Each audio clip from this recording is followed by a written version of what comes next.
Assalamualaikum warahmatullahi wabarakatuh.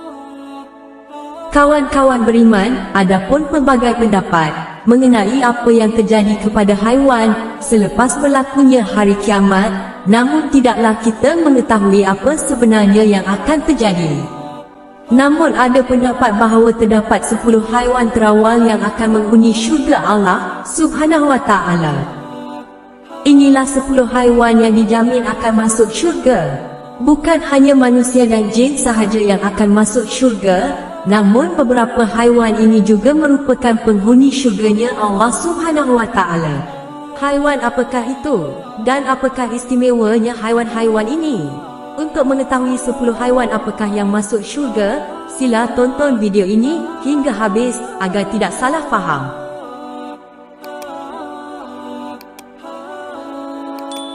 10 haiwan yang dijamin masuk syurga. 1. Unta Nabi Soleh alaihi salam. Unta yang merupakan salah satu mukjizat yang diberikan Allah Subhanahu wa Ta'ala kepada Nabi Soleh alaihi salam telah dibunuh oleh kaumnya, iaitu kaum Samud. 2. Anak sapi Nabi Ibrahim alaihi salam. Anak sapi ini digunakan oleh Nabi Ibrahim alaihi salam untuk disembelih dan dimasakkan kepada ketiga tetamunya, yang ternyata tetamu tersebut adalah malaikat utusan Allah Subhanahu wa Ta'ala yang menjelma menjadi manusia. Allah Subhanahu wa Ta'ala berfirman, "Sudahkah sampai kepadamu Muhammad cerita tentang tetamu Ibrahim, iaitu malaikat-malaikat yang dimuliakan? Ingatlah ketika mereka masuk ke tempatnya lalu mengucapkan salam." Ibrahim menjawab, "Salamun, kamu adalah orang-orang yang tidak dikenal." Maka dia pergi dengan diam-diam menemui keluarganya, kemudian dibawanya daging anak sapi gemuk, lalu dihidangkannya kepada mereka. Ibrahim lalu berkata, "Silakan anda makan." Tetapi mereka tidak mau makan, kerana itu Ibrahim merasa takut kepada mereka. Mereka berkata, "Janganlah kamu takut," dan mereka memberi kabar gembira kepadanya dengan kelahiran seorang anak yang alim, Ishak. Al-Quran, Surah Az-Zariyat, ayat 24 hingga 30. 3. Kambing kibas Nabi Ismail alaihi salam. Kambing kibas tersebut merupakan sebagai pengganti Nabi Ismail alaihi salam yang telah ikhlas dan pasrah ketika hendak disembelih oleh Nabi Ibrahim alaihi salam setelah mendapat petunjuk dari Allah Subhanahu wa Ta'ala. 4. Sapi Nabi Musa alaihi salam. Sapi tersebut terkenal dengan sebutan sapi Bani Israel yang disembelih oleh Nabi Musa alaihi salam untuk membuktikan kepada kaumnya dengan mukjizat dapat menghidupkan kembali mayat. 5. Ikan Nabi Yunus alaihi salam. Ikan tersebut adalah ikan Nun. Dalam Al-Quran telah disebut yang telah menelan Nabi Yunus alaihi salam. Ikan tersebut akhirnya mengeluarkan Nabi Yunus dari perutnya dalam keadaan hidup. 6. Keldai Nabi Uzair alaihi salam. Kisah tentang keldai milik Nabi Uzair alaihi salam ini terdapat dalam Al-Quran. Surah Al-Baqarah ayat 259 yang artinya, "Atau apakah kamu tidak memperhatikan orang yang melalui suatu negeri yang temboknya telah roboh menutupi atapnya?" Dia berkata, "Bagaimana Allah menghidupkan kembali negeri ini setelah hancur?" Maka Allah mematikan orang itu 100 tahun, kemudian menghidupkannya kembali. Allah bertanya, "Berapa lamakah kamu tinggal di sini?" Ia menjawab, "Saya tinggal di sini sehari atau setengah hari." Allah berfirman, "Sebenarnya kamu telah tinggal di sini 100 tahun lamanya.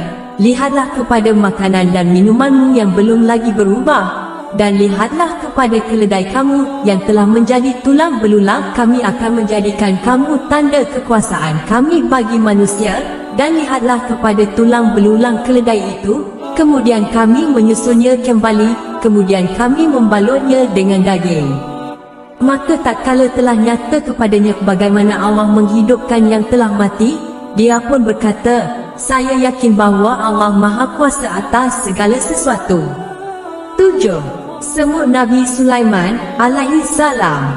Semut ini merupakan semut yang ditemui oleh Nabi Sulaiman alaihi salam, semut yang banyak berpuasa dan separuh kurma saja tidak habis dimakannya meskipun dalam 1 tahun lamanya. 8. Burung hudhud Nabi Sulaiman alaihi salam. Burung ini merupakan pembawa pesan Nabi Sulaiman alaihi salam kepada Ratu Balqis yang di dalamnya terdapat ajakan untuk menyembah Allah Subhanahu wa taala. 9. Unta Nabi Muhammad sallallahu alaihi wasallam.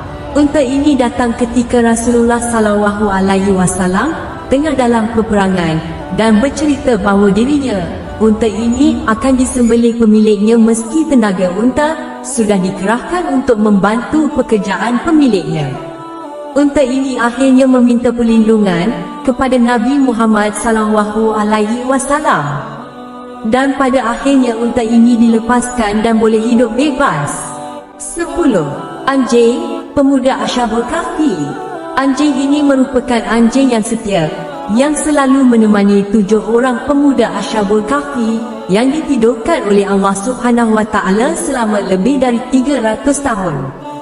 Anjing itu akhirnya mati sebelum ke-7 pemuda Ashabul Kahfi bangun dari tidurnya. Anjing tersebut warnanya kuning dan nanti di dalam syurga bentuknya berubah menjadi seekor kambing kibas yang bernama Kismet atau Tawarum atau Uban. Kesimpulannya, sebagai penutup, kami menyatakan bahawa setiap manusia itu lebih utama untuk berusaha dalam memastikan dirinya ditempatkan oleh Allah Subhanahu wa taala ke dalam syurga melalui amalan soleh di dunia. Seperti yang diketahui, menjaga kebajikan haiwan-haiwan peliharaan juga adalah termasuk dalam amalan-amalan soleh yang boleh membawa seseorang itu menuju ke syurga. Justeru, saat seseorang itu berada di syurga kelak, sudah pastilah segala kehendak dan kemahuannya akan dituruti sebagai ganjaran dari Allah Subhanahu wa taala buat dirinya.